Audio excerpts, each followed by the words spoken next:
What's up, everybody? We got an experiment for you guys today. We are going to react to some of the music industry clips from around the interweb, and we want to know what y'all think as well. So I'm going to give what I think. Corey's going to give what he thinks, but I want to know what y'all think on top of it. The first clip here, Cameron said he got fleeced by his execs. They came for his bag up under his nose, and he had no idea what's happening.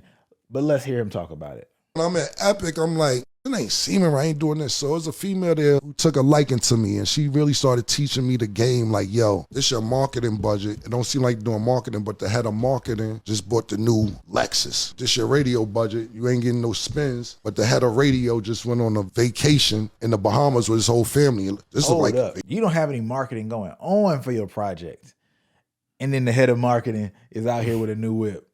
The radio guy isn't doing his job. We're not talking about adding extra money on top. I've heard a lot of like, all right, yeah, we're going to charge extra for the studio time and things like that. But you're talking about straight up, yo, you just not doing your job. Yeah. Like you ain't even really finessing me. You just fucking up. Fucking up? No, you just scamming me at that point. Like, you're literally not putting the money where it's supposed to go. That's what he's implying right here in this clip, which is wild. That should have contractual reprimand that that's able to happen from that. I mean, you would think, man. You would think. Well, it's also different times, but you would think. so his whole family. This is like vacation money. If you $11,000 out your budget, I don't see where $11,000 going. Marketing $22,000 out the budget. Where they marketing? So I'm learning now. I'm like, yo, is playing with me? Dang, yeah, they were playing with you, Cam.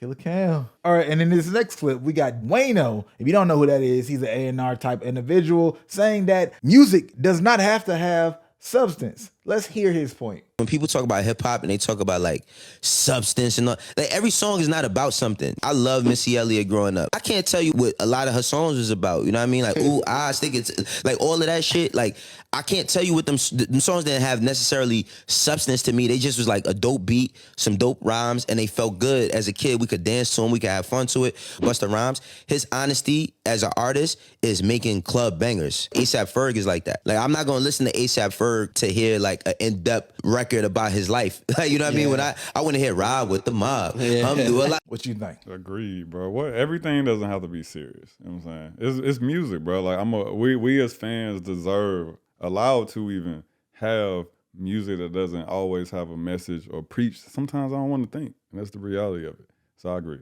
100%. There's a space and a place for it all. Everybody ain't intellectual all the time. I don't wake up, you know what I'm saying, thinking deep thoughts. I don't think. No, I agree, because obviously we got to escape sometimes. Sometimes people go to music for an escape, and that means not thinking about what they typically go through. I don't want to be super conscious, or I don't want to deal with even reality. I'm just trying to express and be free in the same way artists want to express and be free. When you do that in this way, it gives people the vehicle to do it for themselves. So yeah, that's exactly what I think. Yeah, and it makes us appreciate those that do it even more. Like it takes me hearing a bad voice to appreciate a good voice. You know what I'm saying? It takes me hearing, you know, a non-barred up individual to appreciate the barred up individual. So, you know, that it's a yin and yang relationship, and rappers especially need to understand that the lyrical rapper needs the non-lyrical rapper to survive, and vice versa. You know what I'm saying? Y'all need each other. Facts. Facts. Now, in other news, we got Daniels Wall interviewing Ryan Tedder, who's a really dope artist and a dope music mind. He's giving game on why artists actually still care about the radio still so much today. You catch a hit on radio and we'll play it twice as much as they played it. To give you an example, Apologize, it broke the record for the most spins in 1 week in US history. And then Bleeding Love broke that record like 2 months later. When it broke it, it got played 10,993 times in 1 week. That was the all-time record. Lizzo, About Damn Time, 19,000 spins in 1 week. On the radio? On the radio. Wow. And that's still the highest, the way you make most of our money, because streaming doesn't still pay enough for writers, so radio is still like the end game. Which is funny because radio is not a place you go to discover new music. For sure. But it pays 1,000 times more than streaming or sales. So is that from performance royalties? Performance royalties. So all of us are sitting around chasing that elusive radio. All right, so when I hear that, I hear a couple things. Number one, it's crazy that radio makes that much more money than streaming. And I really understand why artists are like, yo, man, this ain't adding up. Yeah. So it also makes it make sense, though, why the radio is still relevant today because you hear these bigger artists that are already used to making a certain amount of money. And where are you going to find the incentive? It's usually going to be, right? The human behavior is going to be usually aligned with the incentive of money in cases like this, right? So it's like, yeah, okay, I hear that streaming stuff is cool.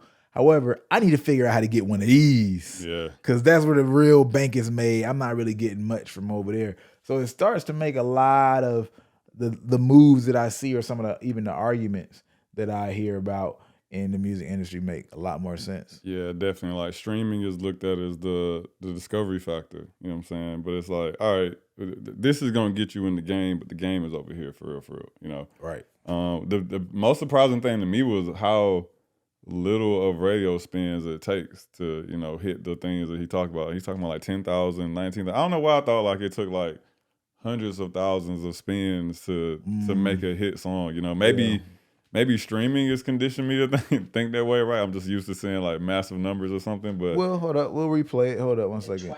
To give you an example, Apologize, it broke the record for the most spins in 1 week. It's that amount of spins per week, though. But that's still correct. So even the other one, he said the biggest one is a Lizzo song that 19,000 a week. So that's only what, 76,000 spins in a month. That's what I'm saying. I don't know why I thought it took like hundreds of thousands. You know what it is? It's because you're used to streaming formula, and streaming is a 1-to-1 scenario. When the radio plays, it's a 1-to-many scenario. That's what it is. So one spin is probably like a couple of tens of thousands of people, right? Possibly, depending on the market. Exactly. It's a limited of the market is going out to multiple people, and obviously there's a finite amount of stations too, so it can only be with so many. Radio is definitely a different game. We still need to get a straight up radio person here. But next clip, Kingpin from the Cheat Code Podcast is a music industry mover and shaker, and he drops some gems on his personal mentality of how he's been able to navigate the music industry and continue to level up. If you don't have the money to consistently commit to ads, stop it. You're f***ing yourself. You're ruining everything that you're doing because you're doing this to your career. And that's not how it goes. It's not how it goes. It's supposed to look like this. It may dip down. And when it dips down, you know what you do, Ferrari? You drop a record. You drop a record, because whenever there's a dip, that means people aren't paying attention no more. It's the stock market. It's watching it. You got to look at it every day. You don't listen to your own music every day, let alone look at the analytics of it. But it's the label's fault. It's the CEO's fault. It's the manager's fault. What you think? I agree. Because so there's a part of me that understands, you know, building momentum.